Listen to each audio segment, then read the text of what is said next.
అవసరం లే సార్, నాకు గౌరవం కావాలా. నాకు గౌరవం ఉంటే నేను 40 ఏళ్ళ నుంచి రాజకీయం ఉండేది ఎందుకు, గౌరవం కావాలని చెప్పి నన్ను ఒకే మాట అడిగారు. నేను చెప్పిన ఒకటే మాట, గౌరవం కాదు, మీకు ఉన్నతమైన స్థానం నేను కల్పించే బాధ్యత నాది. ఎందుకంటే నేను రాజకీయంకి వచ్చింది ఎందుకంటే సంపాదించుకోవాలా, ఏదో పదవి కాదు ఉండాలా.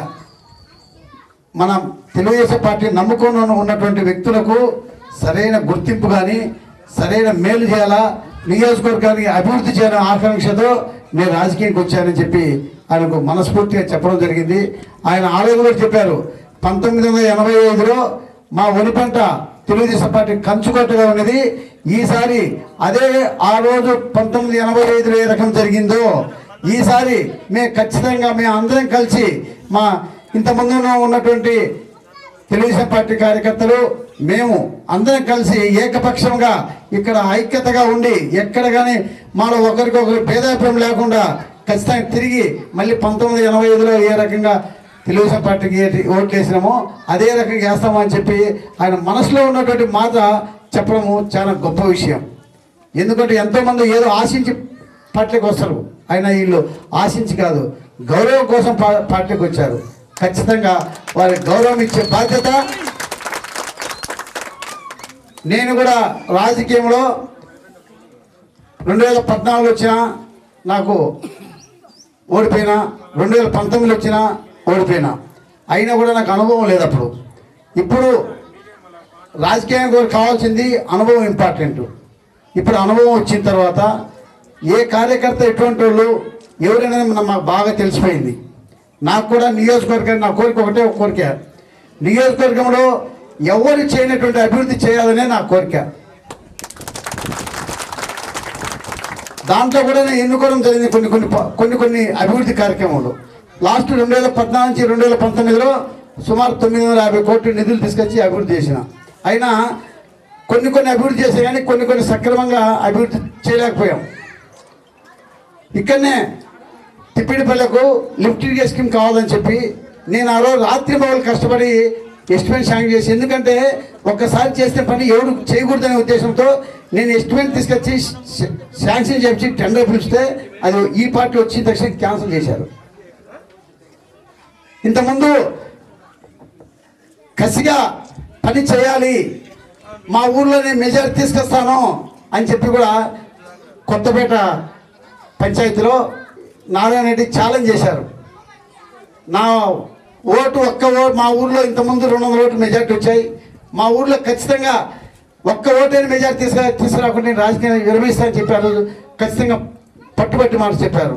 అదే రకంగా ఈరోజు కూడా, ఎందుకంటే నేను చూస్తుంటే ఎక్కడ కార్యకర్తలు ఎంత కసిగా మాట్లాడుతున్నది అర్థమవుతుంది. ఈరోజు వీరన్న గారు కూడా 1985లో ఏ రకంగా మేము తీసుకొచ్చినామో అదే రకంగా అందరం కలిసి కసిగా తీసుకోమని చెప్పి నాకు చాలా ఆనందం అనిపించింది. ఈ రోజుతో 3 గంటలకు ఈ జగన్మోహన్ రెడ్డి సైకో పాలన, నియంత పాలన ఫుల్ స్టాప్ అయిపోయింది. ఇప్పుడు మనకందరూ స్వేచ్ఛ వచ్చింది.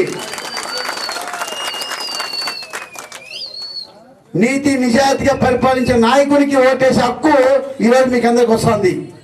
దాన్ని మీరు అందరూ గమనించాలా. మన కోసం పని చేసే వ్యక్తి కావాలా, మనం బెదిరించి పని చేసుకునే వ్యక్తి కావాలో మీరందరూ ఆలోచించాలి ఒకసారి.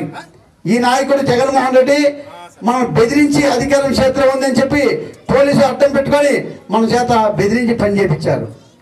మన నాయకుడు ప్రజలకు భయపడి పనిచేసే నాయకుడు. నేను కూడా సేమ్ అదే, ప్రజల కోసం వచ్చిన, ప్రజలను అభివృద్ధి చేయాలని వచ్చిన, ప్రజలను మైదుకూరు నియోజకవర్గానికి ఎవరు చేయనటువంటి పని చేయాలని ఆకాంక్షతో నేను వచ్చిన. నేనే ఏ కోరికలతో రాలే రాజకీయంలోకి. ఒకటి, మైదుకూరులో ఏ ఊళ్ళో పోయినా కూడా శ్మశానాలు లేవు. ఎందుకంటే ఒక చోట మేము పోతే శవం ఎత్తపోయినా, నేను కూడా జతరపోయినా అక్కడికి పోతే శవం తీస్తా అంటే కింద ఇంకో శవం ఉంది, అంటే వాళ్ళ ప్లేస్ లేదు. పాప వచ్చిన 3-4 సెంట్లు ఉన్నది, ఆ 3-4 సెంట్లలో తీస్తే కింద కూడా శవం వస్తుంది. ఇవన్నీ ఆలోచించిన తర్వాత నేను అనుకున్నా, నా నియోజకవర్గంలో ఇటువంటి ఇబ్బంది జరగకూడదు, ఎవరు చేయలే అని చెప్పి ఒక నిర్ణయం తీసుకోవడం జరిగింది. అదేంటంటే నియోజకవర్గంలో ప్రతి గ్రామంలో శ్మశానం ఎక్కడ లేదో ప్రతి ఏరియాలో శ్మశానం ఇప్పించి దానికి చుట్టూ కాంపౌండ్ వాళ్ళు వేపించి, ఎందుకంటే మళ్ళీ ఎవరైనా ఆక్రమించుకోకూడదు. ఇప్పుడు ఎంతోమంది ఆక్రమించుకున్నారు, నెక్స్ట్ ఫ్యూచర్ కూడా ఎవరు ఆక్రమించుకోకూడదు.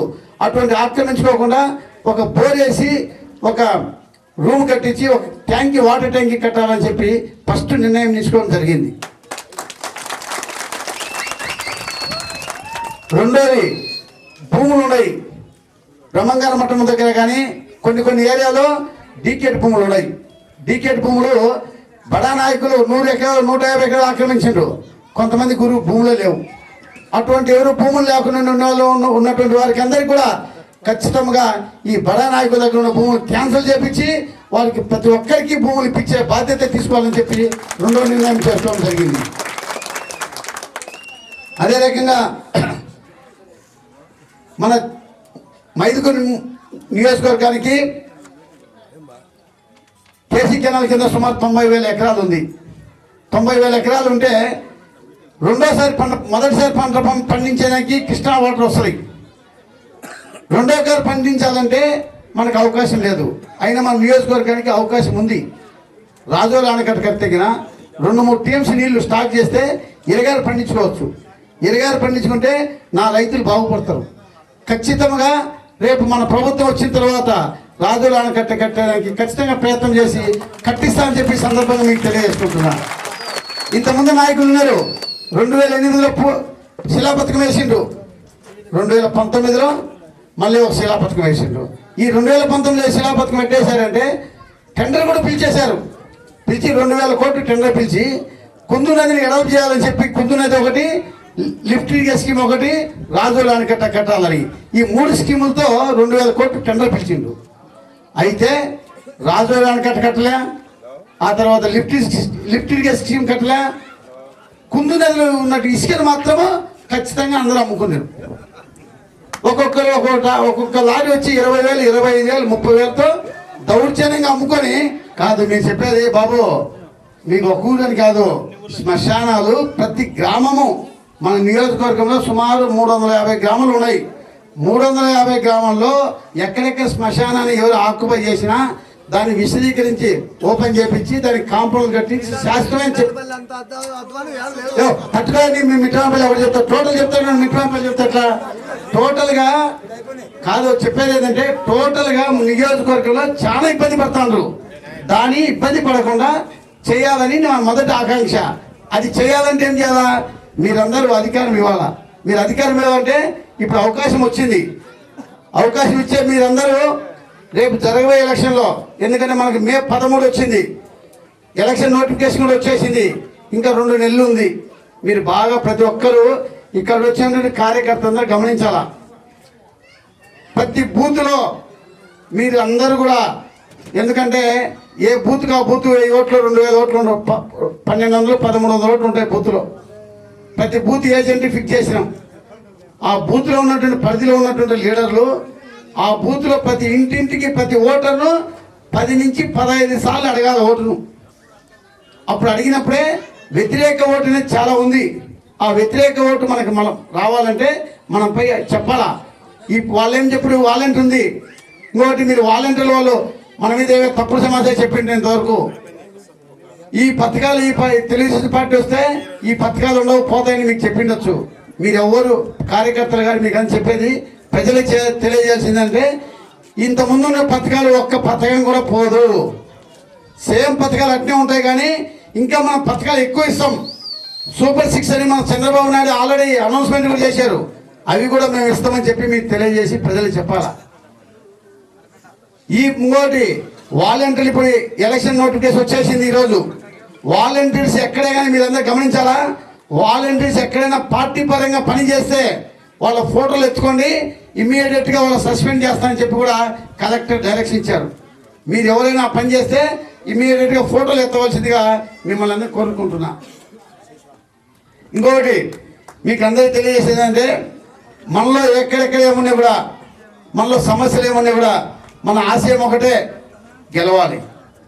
గెలవాలంటే మనం ఐక్యతగా ఉండాలా.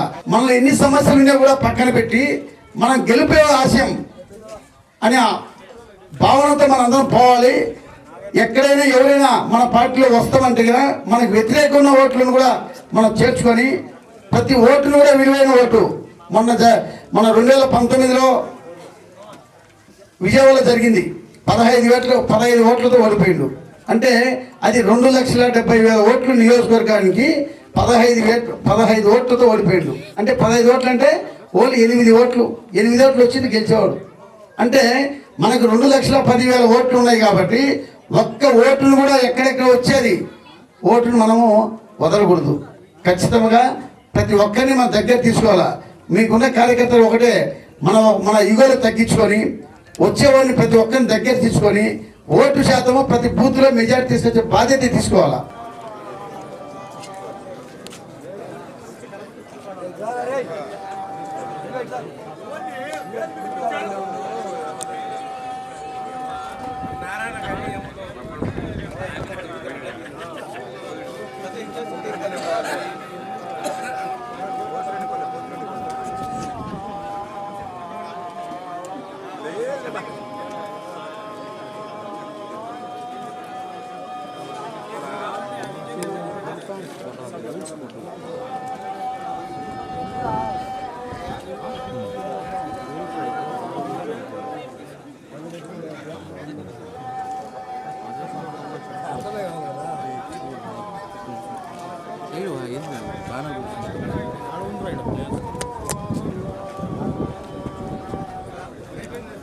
ఇప్పుడు మీరందరూ ఆలోచించాల్సింది ఒకటి, రేపు ఎలక్షన్ దగ్గరికి వచ్చినాయి, ఇంకా 2 నెలలు ఉంది.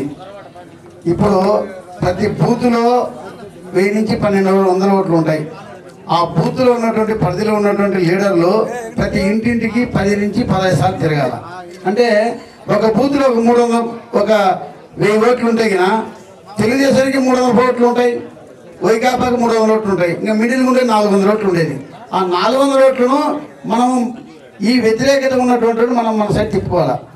మన కార్యకర్త చెప్పేది ఒకటే, డైలీ 2 గంటలు పనిచేస్తే చాలు. సాయంకాలము 6 నుంచి 8 గంటలు పనిచేస్తే డైలీ ఒక 300 ఓట్లు తిరిగినా కూడా 4 రోజులు తిరిగి తగిన ఒక రౌండ్ అయిపోతుంది.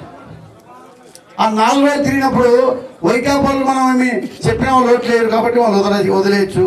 ఇంకా మిగతా తెలుగుదేశం పార్టీ మిడిల్గా ఉన్న ఓట్లను తిరగాలంటే 3 రోజులు తిరిగి తగిన ఒక రౌండ్ అయిపోతుంది. కాబట్టి ఆ రకంగా ఇంకా 60 రోజులు టైం ఉంది. కాబట్టి మీరు ఒక్కొక్క ఊళ్ళో ఉన్నటువంటి లీడర్లు ఖచ్చితంగా 20 సార్లు తిరగచ్చు. 20 సార్లు తిరిగితే ఖచ్చితంగా మనకు ఓటు శాతం మనకు పెరుగుతుంది. అది వదిలేసి ఒక బూత్లో ఒక ఊరు నుంచి ఇంకో ఊరు పోవడము, ఆ ఊరు నుంచి ఇంకో ఊరు పోవడము, ఎక్కడ కనపడినా కూడా నేను ఒప్పుకోను. ఏ ఊర్లో ఉన్నదో ఆ ఊర్లోనే పనిచేయాలా, ఆ ఊర్లో ఓట్లు తిరగాల. ఈ ఊరు నుంచి వేరే ఊరి పెద్ద నాకు ఎక్కడ కనపడినా కూడా నేను ఒప్పుకోను.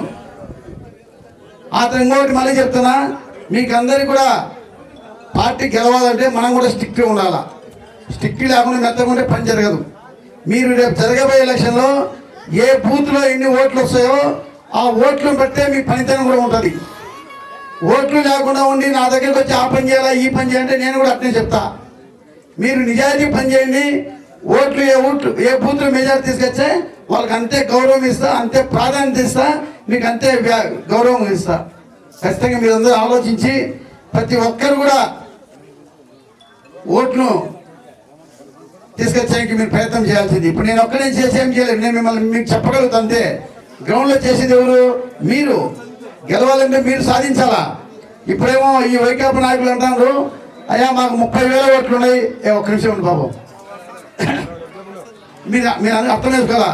ఈ వైకాపా నాయకులు ఇప్పుడు అంటారు, మేము 30,000 ఓట్లు గెలిచినాము, ఆ ఈరణ పోతే ఎంత, ఈ సూర్యుడు పోతే ఎంత, వీరే లక్ష్మణుడి పోతే ఎంత, నారాయణుడి పోతే ఎంత అని వాళ్ళు అంటారు. 30,000 ఉన్నాయి మాకు, 30,000లో 15,000 ఓట్లు పోతే కదా మేము గెలిచేదని ప్రజలు అనుకుంటే కదా ఇవన్నీ చాలవు. ఖచ్చితంగా మనందరూ ఆలోచించి వాళ్ళకి ఆ రకంగా ఉండరు. మేమంతా 30,000 ఓట్లు ఉన్నాం, ఖచ్చితంగా మాదే గెలుపు, మేమే మళ్ళీ ఎమ్మెల్యే అవుతాము, గవర్నమెంట్ మాదే వచ్చని విధవిగుతాండ్రు. వాళ్ళ పరిపాలన మీరు అందరూ గమనించారు. ఒక్కసారి అవకాశం ఇచ్చారు, మీరు అవకాశం ఇచ్చి 5 ఏళ్ళు ఎంత అగసట్లు పడినామో ఇప్పుడు వీరన్న మాటల్లో చూసి అర్థమవుతుంది. మీరు మళ్ళీ పొరపాటు జరిగితే మనకు మళ్ళీ అదే పరిస్థితి వస్తుంది. ఖచ్చితంగా మీరందరూ ఆలోచించి మనకు గౌరవం ఇచ్చే నాయకుడు కావాలనో మీరు నిర్ణయించుకోవాలా. నేను ఒకటే మీకు అందరికీ తెలియజేసేది ఒకటే, నిజాయితీగా ఎక్కడ అవినీతి లేనటువంటి పరిపాలన చేస్తానని చెప్పి ఈ సందర్భంగా మీకు అందరూ తెలియజేసుకుంటున్నా. నేను 2 సార్లు ఓడిపోయినా, ఒక్కసారి అవకాశం ఇవ్వండి, మీకు అందరు కూడా గౌరవం ఇచ్చి మనం అందరం పార్టీని ముందుకు తీసుకుపోదాం. ఒక్కసారి అవకాశం ఇవ్వాల్సిందిగా మిమ్మల్ని అందరూ కోరుకుంటూ, ఈరోజు నిజంగా కటారి వీరణ చేయడము మనకు చాలా అంటే ఊరికి చేయడం కాదు, ఎంతో పట్టుదలతో 1985లో ఏ రకంగా సాధించినామో ఆ రకంగా సాధిస్తామని చెప్పి ప్రతిజ్ఞ చేసి ఈరోజు పార్టీ చేరుతున్నారంటే చాలా గర్వకారము. అంతే గౌరవము ఈ వనిపెంట గ్రామానికి ఎంత గౌరవం ఇవ్వాల్సిందే అంత గౌరవం ఇచ్చే బాధ్యత నాది. అభివృద్ధి చేసే విషయంలో కూడా అంతే అభివృద్ధి చేసి చూపిస్తానని చెప్పి తెలియజేసుకుంటూ, ఈరోజు ఇంతమంది మన పార్టీ చేరినందుకు మీకు అందరికీ కూడా ఎంతో నమ్మకంతో మన పార్టీ చేరిండ్రు. మొట్టమొదటిసారిగా సర్పంచి నోటిఫికేషన్ మన పార్టీ చేరినంటే అది మనకు మంచి శుభసూచకం. ఎందుకంటే ఆ పాలన 3 గంటలకు అంతమైపోయింది, సుపరిపాలన వస్తుంది. దాంట్లో సుపరిపాలనలో ఫస్ట్ సర్పంచి మన పార్టీ చేరినందుకు వారికి కూడా మనస్ఫూర్తిగా ధన్యవాదాలు తెలియజేసుకుంటూ,